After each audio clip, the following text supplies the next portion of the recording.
So welcome to another episode of In Conversation with Danbro Business. I'm joined today by Brad and Cyrilyn Moore, the founders of international children's charity Operation Orphan.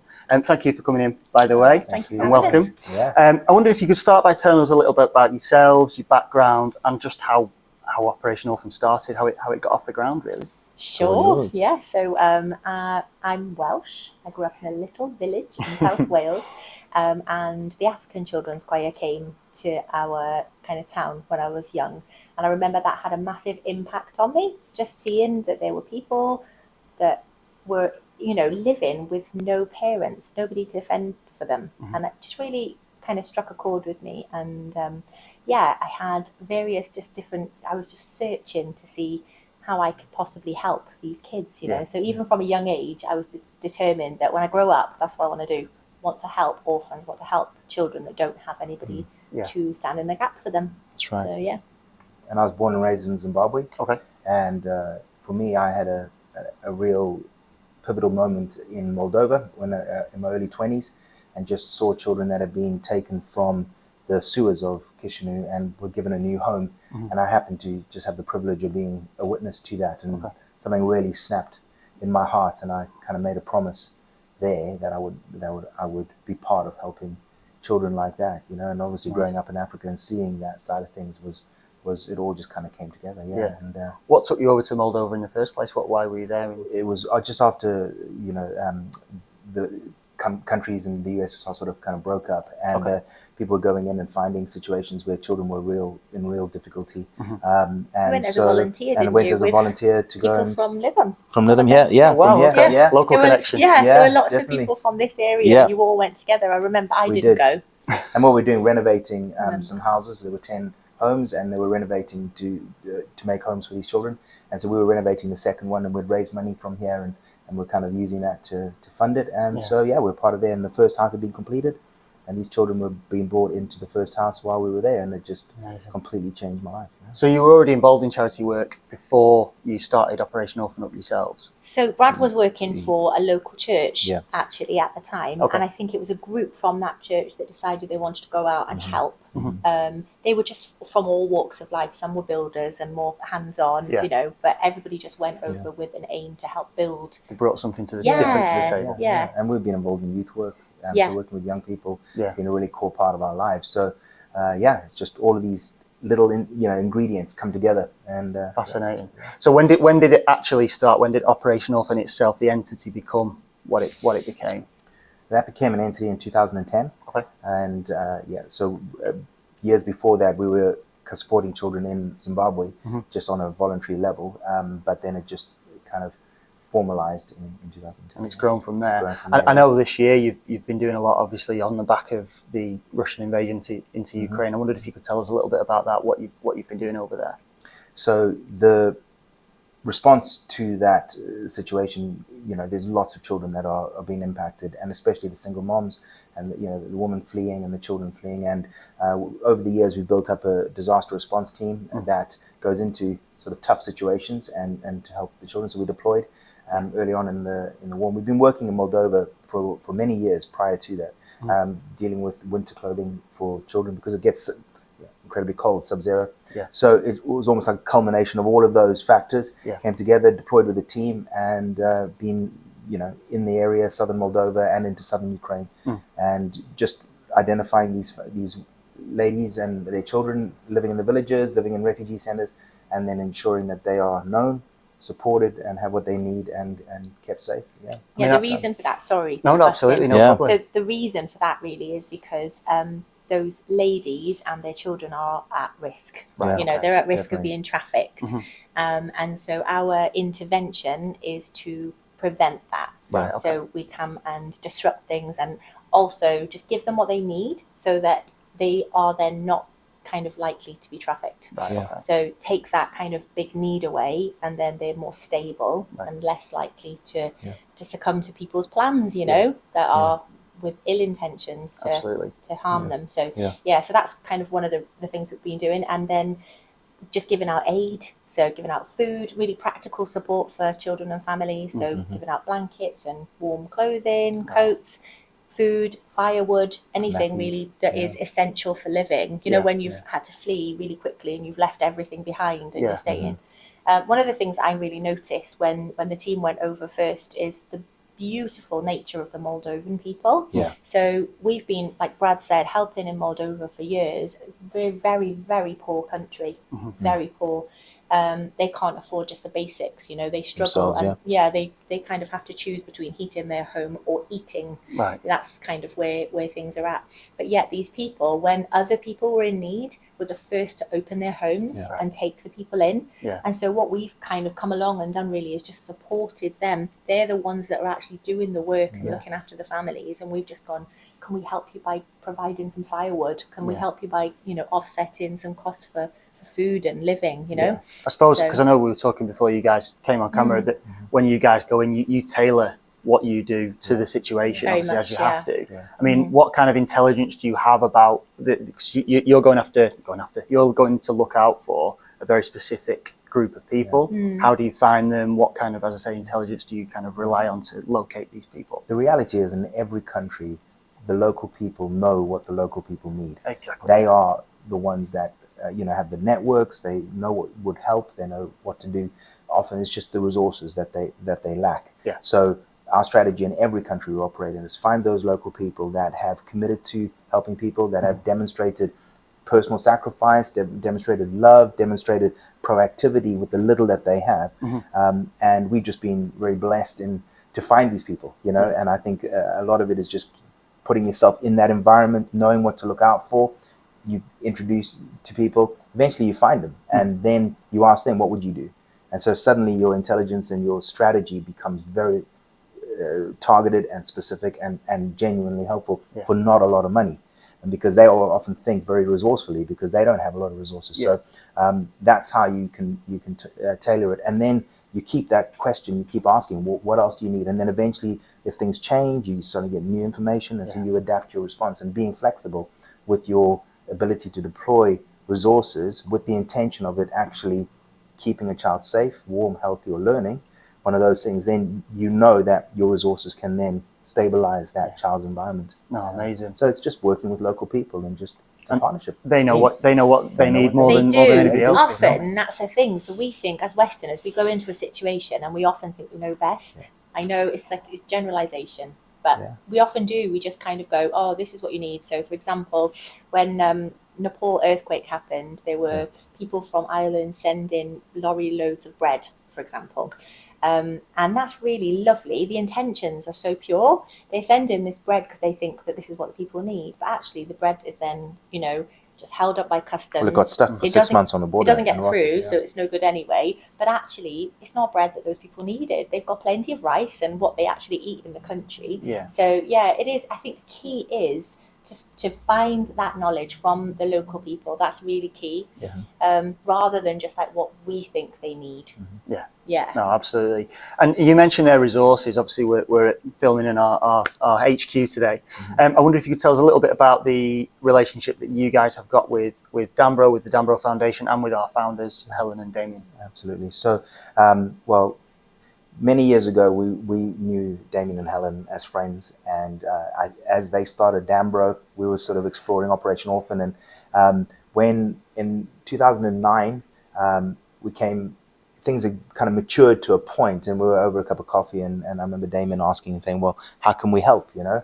And one of the things that we as a couple had really wanted to achieve with the charity was that if somebody gave us £1 for the child, that pound would be used to help the child.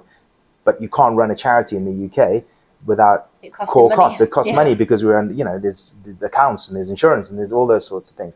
And so he said, how can you help? And we said, well, would you consider underwriting the core administration costs of the charity so that we could then engage with the public in a new way?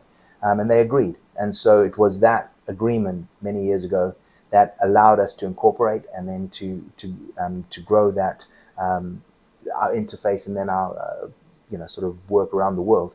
And the foundation. The foundation came along and transitioned from Damien and Helen, picked it up and have continued that incredible support. And so it's something that is an incredibly unique model. It's a beautiful way of how business and charity can work together and everybody stay in their lanes. Yeah. You know, it's like actually the more successful we become it's because of our partnership.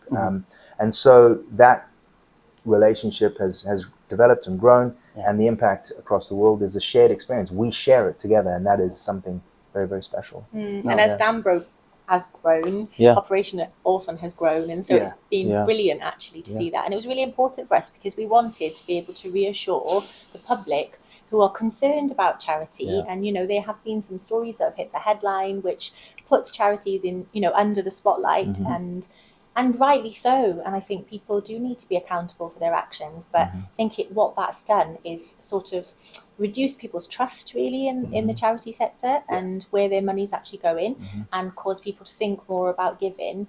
And so actually being able to say that 100% of your donation is going to help the children is massively empowering. And it just helps us to show people that we are trustworthy, you know, that we have integrity, and that when they give us money, that is actually where it's going, and that it will make a big difference. So it's a fantastic thing to be able to say, and we are so grateful for Danbro. No, well, I know that feeling's reciprocated. I know everybody here, we're very proud to support your charity and what you guys do. I mean, on a personal level, a lot of people have got good intentions, have got ideas of going into what you guys do, of supporting people who are less fortunate than themselves. Why do you think that you guys have been able to drive that and actually turn it into your career, as it were? It's your life's work now. I'll give you sort of a timeline, you know. So when both of us came to the commitment to help children and orphans separately, independently of each other. Yeah. So when we came together, we were in Uganda, and we were trying to ask this question: do we set up a charity? Do we support another charity? How do we outwork this? And so from my perspective, having grown up in Africa, I saw so much misuse of international funds. I saw how international money was used as political weapons. It was used as, you know, driving foreign policy and those things. And actually, like 10-20% of the pound was actually benefiting the child, and the rest of it was just getting squandered. And one of the things that I felt was, there's got to be a different way. Because donor confidence from all the money that was raised in the 80s and the 90s, and people are like really skeptical about where my money goes, and rightfully so, because I witnessed it on the other side. So that was one of the ethics is really important to us, really. And so that was one of the primary reasons why we said, let's go ahead and try and model something. Maybe that's a bit different. Is it possible to do this? That was the question. And then in that same trip, the 100% promise we felt was needed to be there for donor confidence, which meant we couldn't incorporate it. So for 8 years, we supported kids in Zimbabwe on a voluntary basis. And that was a huge test in, do you really believe in this? This is before the charity incorporated. So this was before that conversation with Damien and Helen. It was, are you serious about this? Are you willing to fight and you're only able to do this much because your infrastructure is not there? And we really tried. So it was a real test on our character while we were working. And so the birth of Operation Orphan, it was a decade, are you with me, of real testing and experience, and testing why set up your own charity. So what are the complaints of donors? How much does the directors get paid? How much of my money goes to to helping the children? What about our children here in the UK? So we try and look at what are the complaints of somebody who's worked hard for their money and wanting to give it to charity, who should be a faithful steward of that and respect that hard-earned money given for the benefit of that child. And as a charity, you should be a good custodian of that. And so all of these questions were tested, and in our character and our commitment, and then also Damien and Helen putting their trust that we would steward that. And so it's built. And even for us, we did it voluntarily for years, and it was Damien and Helen that came to us and said, look guys, it's growing.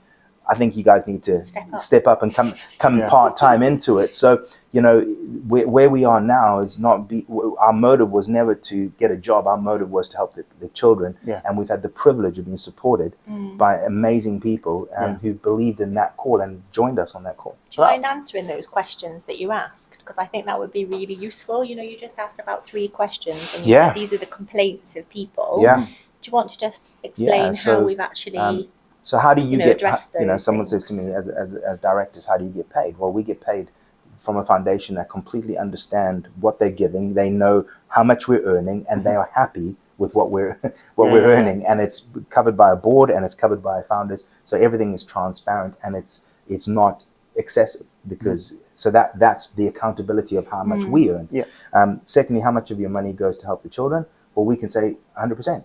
Because of this separation, because we've identified what core administration costs are and what the costs are of supporting that care structure around the child. So this is really important.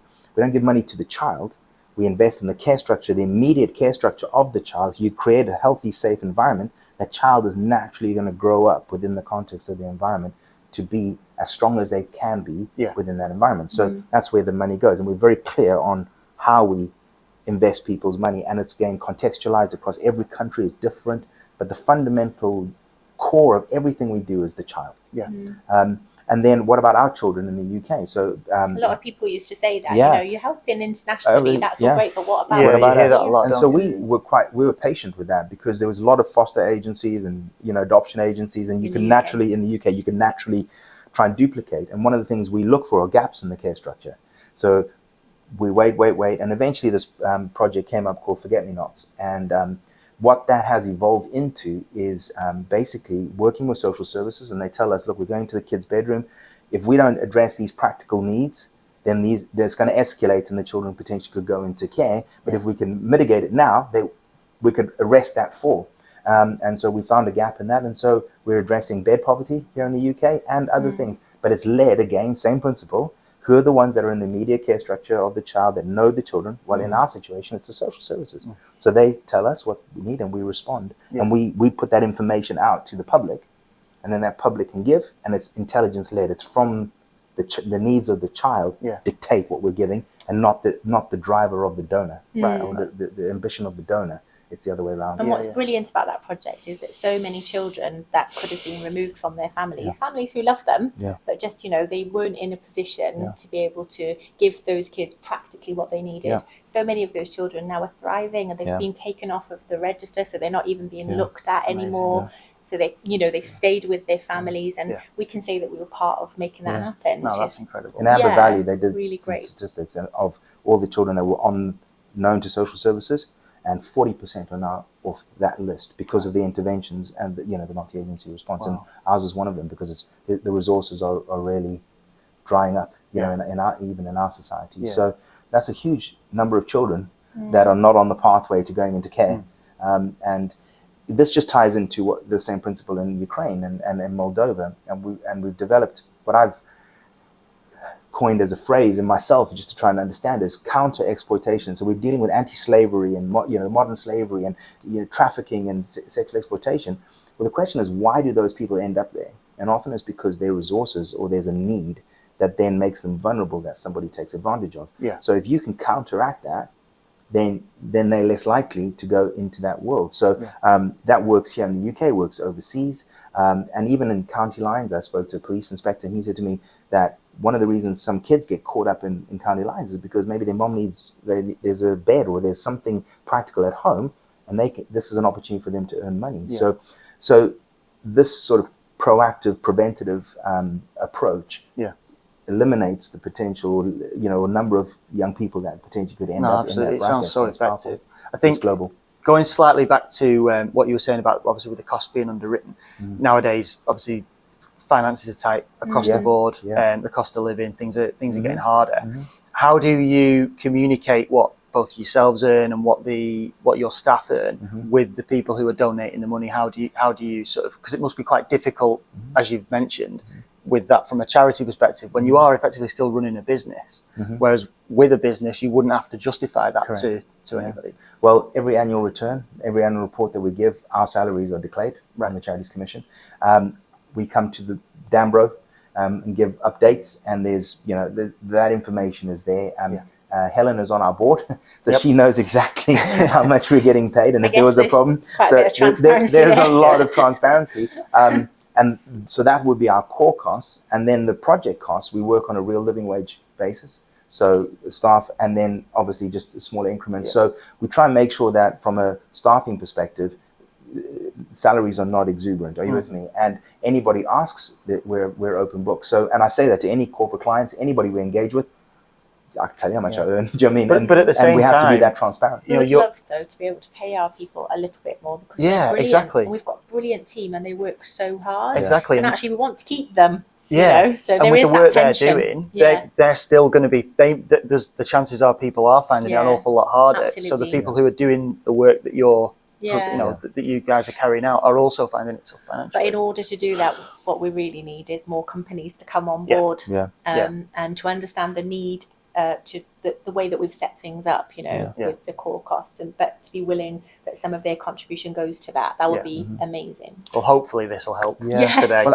our approach has been this, right? Is that if we can demonstrate what we can do with a little, then somebody who is considering supporting us has evidence to make their decision on, rather than me saying, I'd like to do this. So that's how we operate. We did it small, and everything has grown from that. And there's now a data, there's like an evidence base. So if somebody wants to know how their funds will be stewarded, then there's the evidence there. And that's how our approach has been to grow and engaging with new companies. So so we're just going to carry on doing what we're doing, and if people want to help, that'd be great. Before you started Operation Orphan, or as you started it, should I say, what was your biggest fear? What was the biggest concern that you had going into it? I've had a chance to think about this. So let me answer about for me, it was not fulfilling the promise to look after these kids, and I think they've lost their dad, their mom, and to hurt them again.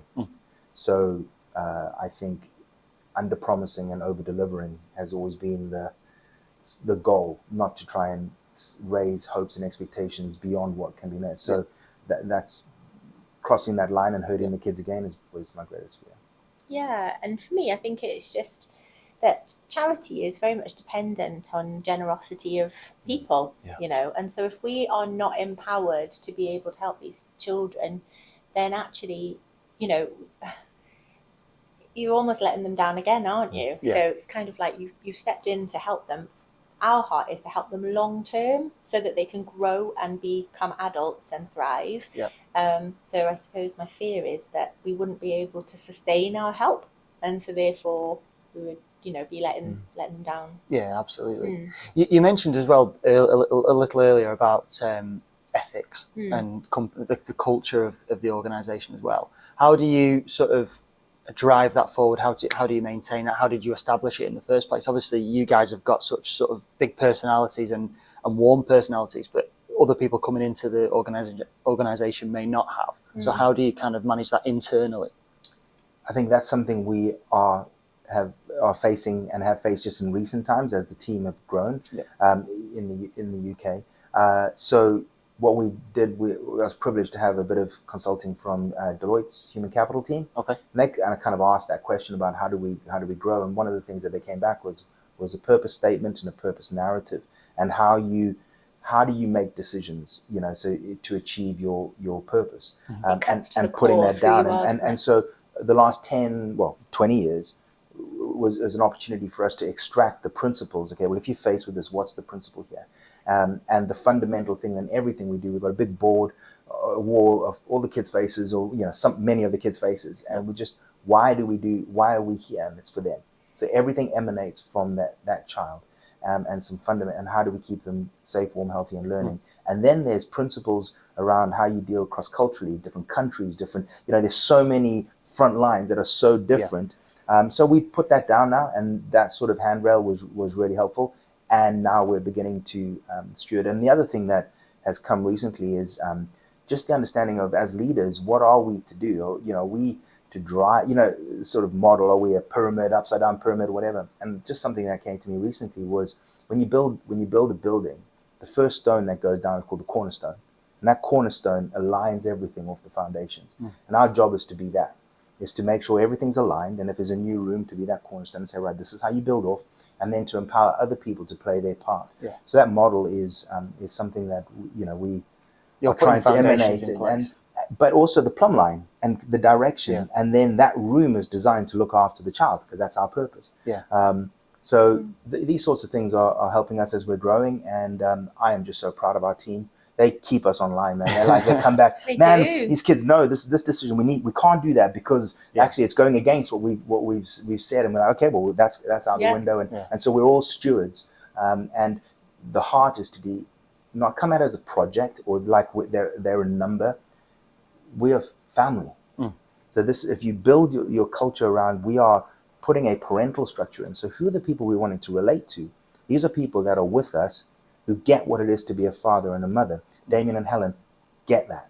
And so that's why there's this long-term relationship, because together we can help a generation grow and many generations to grow up. And so that's sort of some of the key things that are there. But it's a new area we're going into, but I'm really proud of the team. We're doing good. No, fantastic.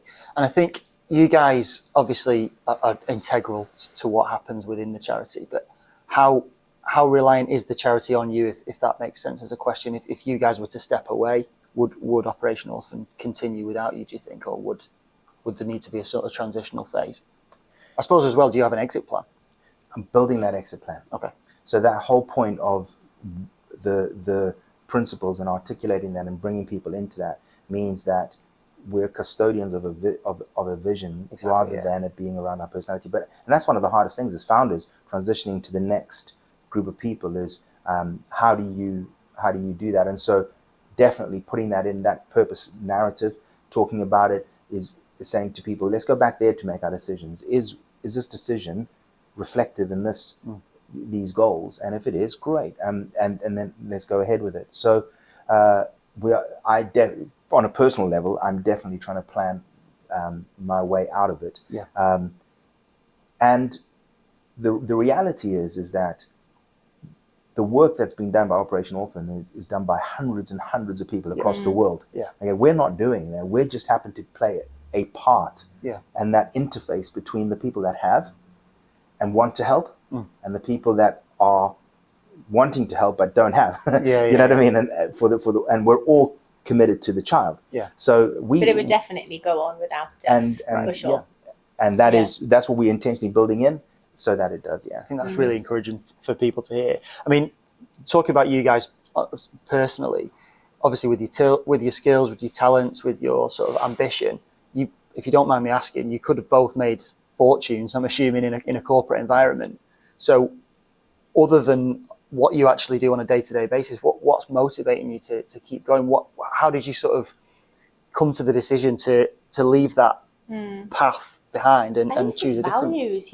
We just, in our early years of marriage, we talked a lot about what our values are and what kind of family we wanted to have, and where our emphasis is, and it's on the intangible stuff, really. It's the stuff that you can't quantify.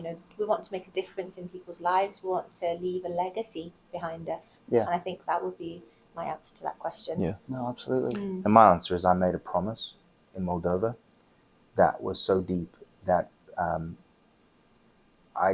know that if I'm an old man looking back on my life and I haven't done my best to try and fulfill that promise, then there will be a big hole and a big lament in my life. So these things come, you know what I mean? And I didn't ask for it, that happened, and so you respond to it.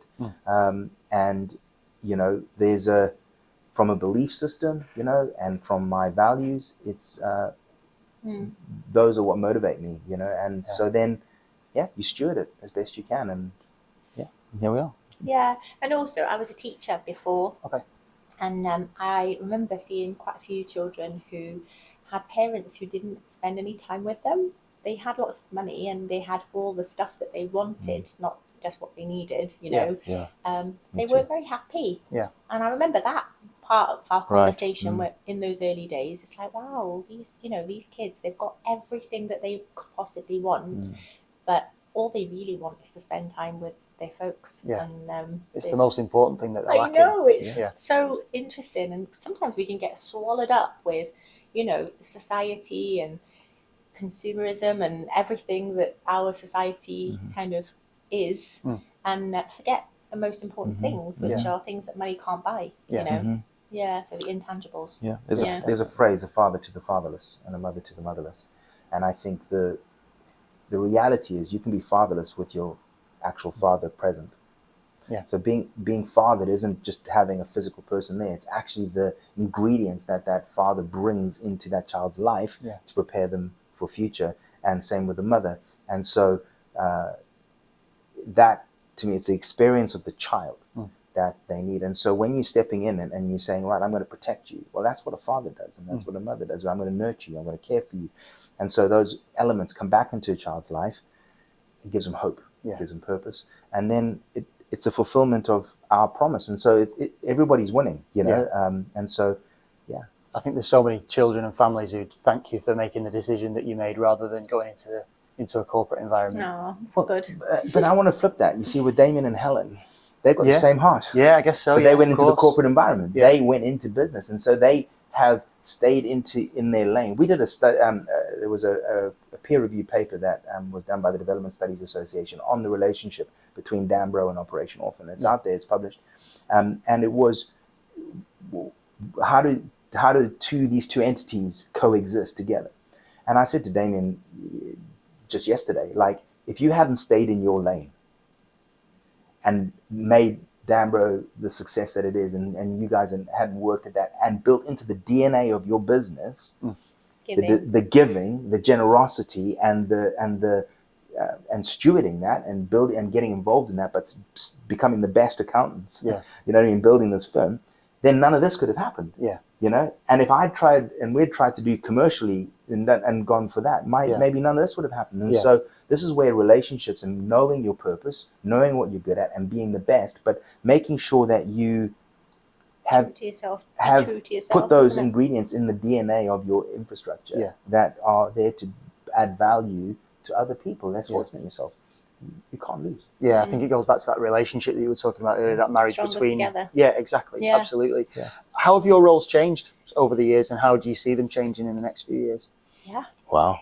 My role has changed quite a lot. Okay. Yeah, so now, obviously, when we were just getting things started, it was so hard because we didn't have relationships with lots of people, and we wanted people to trust us, and we were starting from zero. Okay. Yeah. But now people know who we are and they know what we've done, and we've got a whole bank of, you know, like Brad was saying earlier on, stories and things that help to build trust. And so that's really good. And so now people are like starting to come and they meet the other team members and not me. And that, you know, that's different. Yeah. But it's great. So now I just get involved with more of the communication stuff, the social media sort of things, and I work part-time. So Brad works full-time, and you just kind of oversee things, but you've kind of carved up your role a little bit as well, haven't you? Yeah. So it was pretty intense when you're building stuff, but now we're bringing people in as resources have come in to allow us to do that. Yeah. So definitely broadening the team and the proactive side of things. So and that's like the crisis response team, things that are like we're going in on the front foot. So that's intentional. So I've got some incredible people on that team. So that's great that we're able to delegate that out. And so our role now is relationship building, ensuring that that the negotiation, the cross-cultural stuff is intact. Are you with me? The financial controls, making sure that it's there, dealing with any issues that come up, because trust is our commodity. Is that everything is based on trust. High trust, high efficiency. Low trust, low efficiency. So you work hard at maintaining trust, and you nip things in the bud when there's a threat to that trust. And so that's really what we're doing, and telling stories.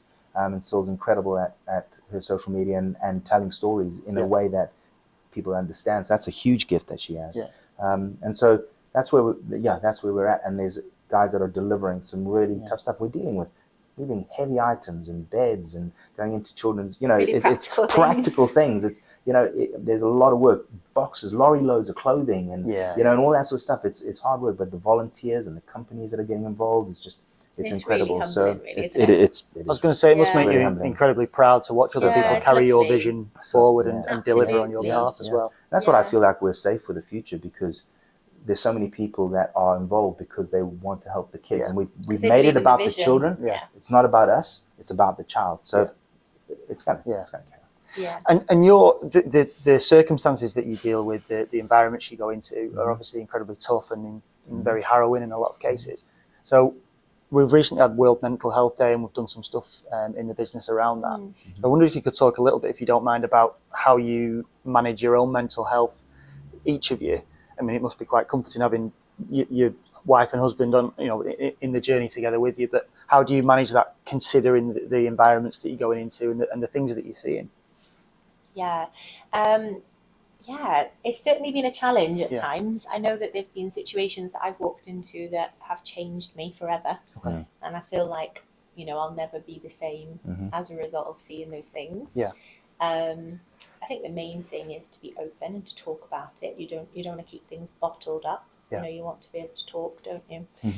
We do some training, so not just for us, but for teams that maybe come overseas and get involved. We do some training just to kind of pre-warn them about the kind of things that might impact them, and also to let them know that after they come back, if they're feeling certain feelings, they need to know that they can plug in and talk to us about those things, because that's really important. That pastoral care of the people that are, the aftercare, and because we've realised that is, it's imperative. As a team, we're quite close, and it's nice, I think, that there's a lot of openness and honesty within the office, and so if somebody's really struggling with something, they can say, and the rest of us will hopefully support them in that. But it's a real issue, definitely.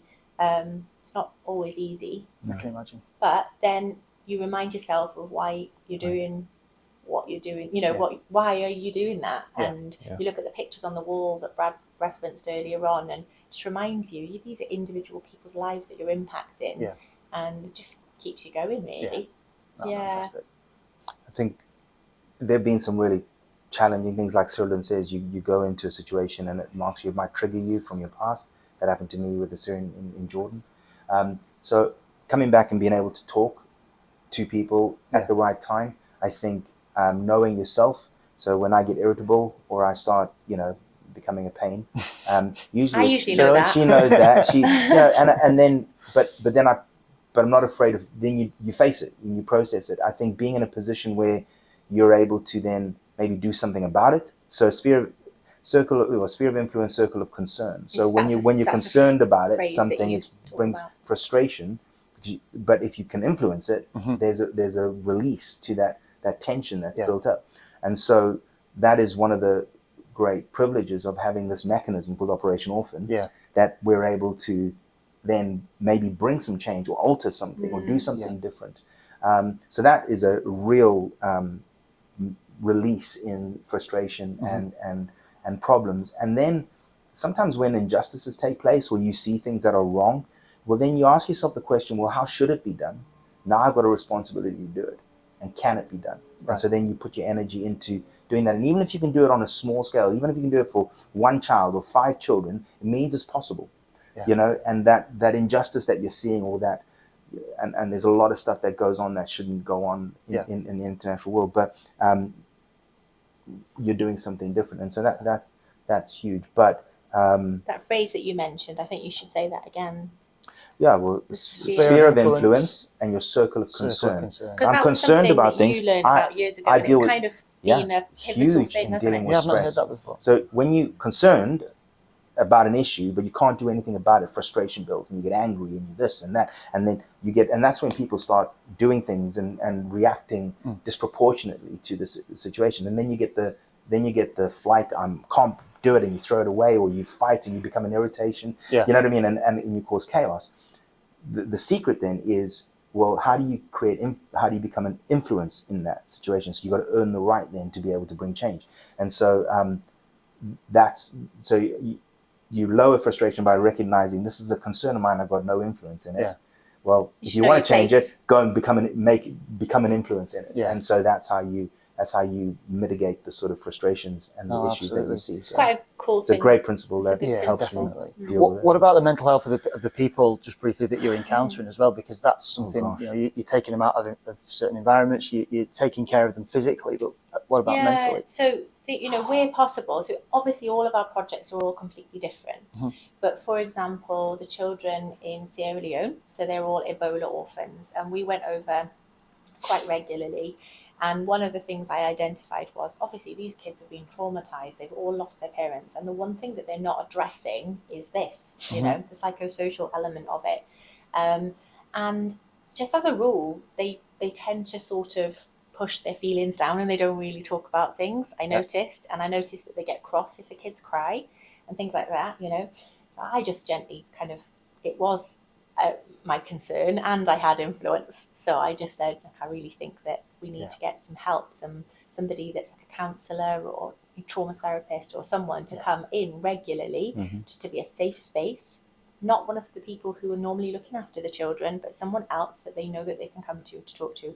And then that was implemented in the project. So that was really great to see that happen, and that it wasn't just a good idea, but that they actually did it, you know, because it's not us that's there out working things on a daily basis, it's other people, you know. But it was nice to see that they saw the value in that and actually did something about it. So and I think by bringing hope, real hope to them, like stabilizing, that does wonders in mental health, you know, and bringing that they're not alone. That's why our UK project's called Forget Me Nots. Letting children know they're not forgotten. You know, it's that sort of attitude. Very powerful. Very powerful message, and it could just be a blanket.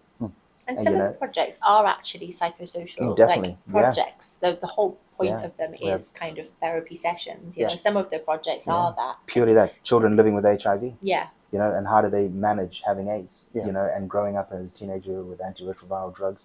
There are thousands and thousands of children in the city just HIV positive.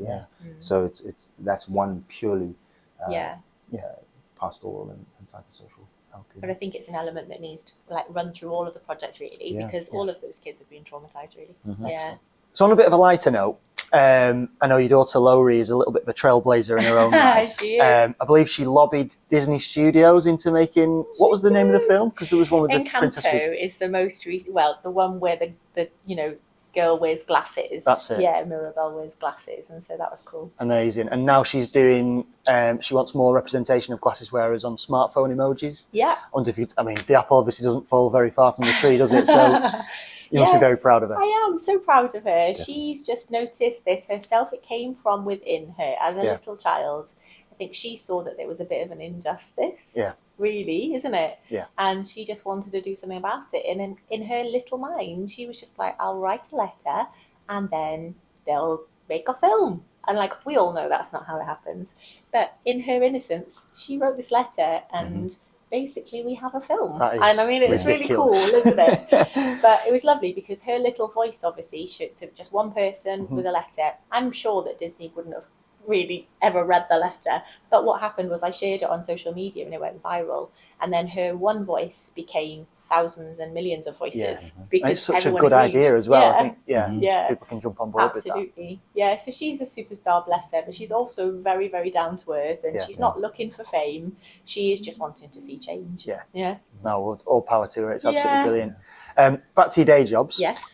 So this podcast sort of aims at providing sort of tangible takeaways to new entrepreneurs, new business leaders. And I wondered what sort of parallels there were between what you guys do running Operation Orphan and what parallels there are to, say, Helen and Damien running a business, and what advice you would have to entrepreneurs in that regard. Okay. So one of the things, if you're going to lead, you've got to be prepared to do. So in everything that we've developed, we've crafted it, we've done it, we've got our hands dirty, and you can go through that full development cycle yourself. It means you have an authority then to be able to lead people because you understand what they're going through.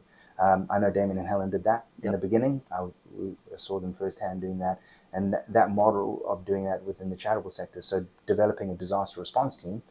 For me, Nepal happened and the earthquake was going on, and I'm like, well, if I don't go and experience it, and how can I ask somebody else to go into a danger zone? So that's the extreme. So that principle works. It's like just get out there, do it, test it, craft it. And then if it has value, you'll go around the next cycle and it'll gain momentum. I think it requires courage because and also that sense of knowing that you're probably not going to be encouraged, even by people you think should encourage you to do it, because a lot of people don't see what you see. So if you believe in what you can see, you can see it inside, go for it. Test it, bring out that concept. Don't and you don't have to be paid for it initially. If you believe in it enough, you'll do it. Regardless, and then it'll eventually transition out. So don't look for encouragement from others. You find that in yourself, and because there'll be days down the road when the weight of the responsibility that you're carrying will sometimes be overwhelming, and you've got to, or you will feel despondent, or you might come back and be traumatized from something and not want to give up. You've got to know how to motivate yourself again. So you've got to know how to go back to your anchor points in life and remind yourself. So for me, I go back to Moldova. So whenever I feel a bit, at sea, I'll go back to Moldova and remind, that's why I'm doing what I'm doing. And then there's other things that I've marked in my development that allow me to recalibrate and remember my purpose. Because there are days that you forget it, and there's days that it's, the weeds can get so overwhelming sometimes. So that courage, that internal belief in what you're doing, and learning how to encourage yourself are fundamentals as an entrepreneur. And then eventually brilliant. People come along and then you celebrate. If it has life, it blossoms. And then you can celebrate it. No, fantastic. I mean, you mentioned before about an exit plan. And obviously the amount of work that you guys do. I know you said, Cyrilyn, that you're part-time as well, and obviously you're out on operations a lot. So how, if that's the right term, so how much time do you guys get to and want to devote to forward planning, strategy, that kind of thing, or does the day-to-day get in the way of that a lot? You're quite a strategic person. Yeah, I think about it all the time. And it's important for you. So what I've seen is founders, the organization die with the founder because they built the business around the founder, or the charity around the founder. There's no difference between business or charity. In fact, business is easier because you're under less legislation and less scrutiny. Less red tape. You've got to be less red tape. There's charities that you are scrutinized by the public and the government. So it's quite a there's a lot of stuff you got to get your head around. Sorry, I've lost what I was saying. No, it's absolutely fascinating. Some people have the business dies with them. Okay, that's right. Okay, so for me, seeing founders start something and then they build it around themselves, that dies. So you've got to build it around a vision. So, but you've got to have time to write the vision. You've got to have time to test the vision. So it's being kind to yourself initially, but when something starts formalizing and maybe you start widening your leadership team or your decision makers, then that's when it needs to be, people have got to go into something neutral, central, for them to be able to make that decision over. And so that's where we are right now, transitioning to that. And then it needs time to consolidate, to test, and are other people able to pick that up? And then the other thing is looking for, is that what you have started off with, is that what's guiding people's decisions, or people coming in with other ulterior motives? Because everyone else has a different way of doing things. That's okay to do it differently, but is your purpose stay the same? And are they aiming at that? And if you can start seeing people demonstrating maybe a different way you would do it strategically or practically, but the outcome is where you would get to, then you're safe. But if their destination is different to where your destination would be, then you need to kind of bring that in. So that whole thinking all the time, because I don't want us to get to a point where remember I said my fear was that these kids would be hurt again. So if we build it around us, they will get hurt again, because there will be some kids that if anything happens to us, it stops, operation ends, that's their support gone. So I have a duty to plan my exit. And that's such a strong reason to be doing it, I guess, as well, isn't it? With the constant sort of challenges and stretched resources that we've been talking about, one question that we've asked everybody that's appeared on the podcast is how you define success. So how do you define success, both on a personal level and in terms of the charity? That there's children safe, warm, healthy, and learning. Simple. That's what they are. And for yourselves? Yeah, I think success is in seeing others thrive, isn't it? So if we're doing our job well, then what that means is that we've enabled people to thrive, that wouldn't have otherwise. So I guess that is, and it's not necessarily about the amount of people that we're helping, because I think sometimes you can get taken up with numbers and then, you help a lot of people, but the help is very shallow. I think what we do mostly is quite deep. We penetrate quite deeply into really helping people get on their own 2 feet. And so, yes, we could just count numbers and we could say, we've given coats to thousands upon thousands of people. But that's a small thing. But But more than that, I think we're helping people holistically to grow up and to be safe and to have access to education and have food and have healthcare and all those things that we can kind of take for granted a little bit, but actually they're definitely not things that other people take for granted. And I think having such a simple, powerful mission must make it easier to bring people on board with you. It's pretty self-explanatory what you guys are doing, and it's never going to not be needed. It's such an amazing service that you provide. So finally then, how can people get involved? How can they support what you guys are doing, whether it's businesses, whether it's individuals? Gosh, there's lots of ways in which people can help. I love this question. There are so many different ways. People might want to help us with our core costs. We were talking about earlier on, we give 100% of money to help projects, but we actually need money to fund what we do. So that is one way that, people could help, or they could help by giving a donation to help us help the children, which could be a monthly amount, and they could become part of our Keep a Child family, or it could be a one-off donation just to help us. People can get in touch with us and build a bit of a relationship, and maybe we can do something really powerful together based on what their organisation is about and what their heart is, So we really are about sort of empowering people to help in an in-kind way as well. So it might not be a financial donation, but it could be, as Brad was saying earlier on, the company that helped us to, get our purpose statement. That was like an in-kind donation, really, something that we wouldn't have been able to afford otherwise, but it was something that they offered to us. We have Media Collective who design our newsletters and our literature and stuff, and they do that for free, so that's their contribution to us. So instead of it costing us money to produce those things, it costs us nothing. That's their way of helping us. So in-kind donations are very much welcome, absolutely. But so you can donate, you can set up a monthly standing order, you can get in touch and become a partner of ours, and we can do something really strategic together. So there's lots and lots of different ways. Fantastic. And one of the things that we do is, and that's what Cyrilyn and I kind of bring to it, is we can discuss that with business owners. So we have PLCs coming now and saying, how do we get involved? So, okay, well, let's talk about what are your objectives? What are your goals? How do we find a win-win, mutually beneficial relationship that reflects your values, but actually is helping the child? So that negotiation is critical. And so, we're seeing more of that. And, so those conversations, anybody just wanting to have a chat is a real, is a great way forward with no expectations.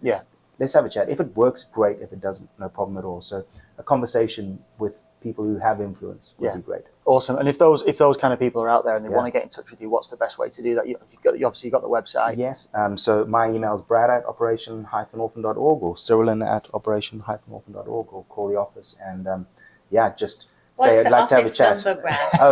It's 0115 896 9942. That's pretty impressive. I can't remember numbers. Let's hope it's right. Let's hope it's right. No, well, thank you so much for coming in today, and hopefully you'll get plenty of calls off the back of this. So I really appreciate that. Thank you. Thank you for having us. See you next time. Thank you for your support, honestly. Brilliant.